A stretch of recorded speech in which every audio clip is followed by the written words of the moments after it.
कहीं आपसे भी कोई ओटीटी की डुप्लीकेट कॉपी के पैसे तो नहीं मांग रहा? सावधान हो जाइए, क्योंकि नोएडा में एक ऐसे ही कॉल सेंटर का पर्दाफाश किया गया है। इस गैंग के 6 लोग गिरफ्तार किए गए हैं, जिसमें युवती भी शामिल है। आगे का पूरा मामला जानिए नोएडा के डीसीपी जमुना प्रसाद से कि कैसे यह गिरोह डुप्लीकेट ओटीटी के लोगों से डॉलरों में पैसे वसूला करता था। जनपद गौतम बुद्ध नगर में नोएडा जोन में डीसीपी सैविया गोयल और एसीपी स्वतंत्र के नेतृत्व में क्षेत्र में जितने भी कॉल सेंटर या तकनीकी रूप से मैनिपुलेट करके कोई भी ऐसे सेंटर्स जो चल रहे हैं उनके अभियान के रूप में ये चलाया जा रहा है। उनको गिरफ्तार करने के लिए, उनके खिलाफ कार्रवाई करने के लिए सीपी मैम ने स्पेशली इनको अपॉइंट किया है इस क्षेत्र में काम करने के लिए, जो साइबर से रिलेटेड अपराध हैं उन पर प्रभावी कार्रवाई करने के लिए। इसी क्रम में लगातार इस क्षेत्र में ये कार्रवाइयाँ चल रही हैं और फेज़ 1 में एक कॉल सेंटर के रूप में ऑपरेट होने वाला एक सेंटर पकड़ा गया है, जो लोगों को ओटीटी प्लेटफॉर्म की कॉपी बना करके उपलब्ध कराता था। ये डेटा को रीरूट करके उनको अवेलेबल कराते थे और ये खासकर जो इंडियन रेसिडेंट हैं फॉरेन में, खासकर पाकिस्तान में, अमेरिका में, चाइना में या अन्य कहीं देशों में जो रहते हैं, उनको कांटेक्ट करके उनको ये अवेलेबल कराते थे और उनसे डॉलर में पेमेंट लेते थे।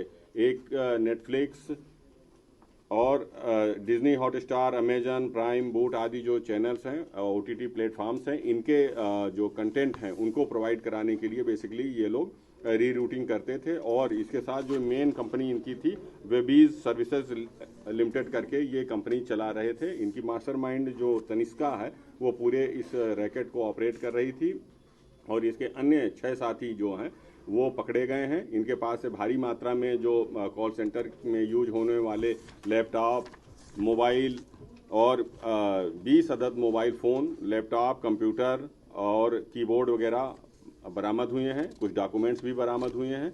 इनकी गिरफ्तारी सुनिश्चित की गई है। जब इनसे पूछताछ की गई तो ये भी पता चला कि ये व्हाट्सएप और उसके बाद वेब के माध्यम से कांटेक्ट करके लोगों से कांटेक्ट करते थे जो एनआरआई फॉरेन में रहते थे। उनको तात्कालिक रूप से बिना पूरा सब्सक्रिप्शन लिए उनको ये पूरा प्लेटफॉर्म उपलब्ध कराते थे ओटीटी का, और उसके बाद रिचार्ज के रूप में भी और उसके फैसिलिटी अवेलेबल कराने के रूप में भी $100 से $300 पर व्यक्ति चार्ज करते थे ये।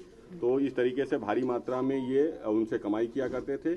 इनके अकाउंट भी फ्रीज कराए गए हैं, जिनमें लाखों रुपए के लेन देन के सबूत मिले हैं।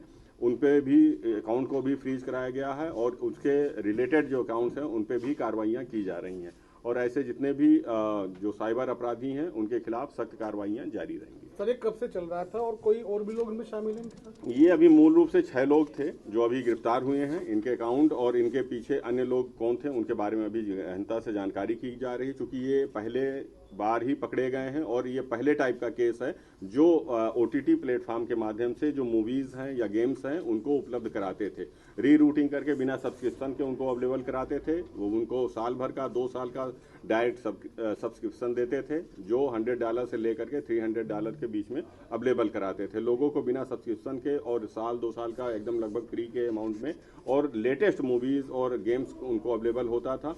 इसलिए वो इनसे कांटेक्ट करते थे या ये उनको कांटेक्ट करते थे और अवेलेबल करते थे। तो बताया कि कब से चल रहा था नोएडा में? ये अभी जल्दी ही शुरू हुआ था, 2 महीने के आसपास से शुरू हुआ था, जिसमें हमारी टीमें लगी हुई थी और इसको गिरफ्तार किया गया। अब तक कितने खरीद कर चुके होंगे लोग? ये ऐसा इन्होंने बहुत सारे सब्सक्रिप्शन दिए हैं, लाखों का ट्रांजैक्शन इनके अकाउंट से हुआ है। इसका मतलब है कि इन्होंने लाखों को सब्सक्रिप्शन दिया है और ये अमेरिका, इंग्लैंड और अन्य फॉरेन नेशनल जो हैं, जो खासकर इंडियंस जो वहाँ पे रह रहे हैं, वो उनको ही टारगेट करते थे, क्योंकि उनको इंडियन मूवीज़ या इंडियन प्लेटफॉर्म के माध्यम से ज़्यादा इंटरेस्ट रहता था और इनको अपना कांटेक्ट करने में ज़्यादा ईजी रहता था।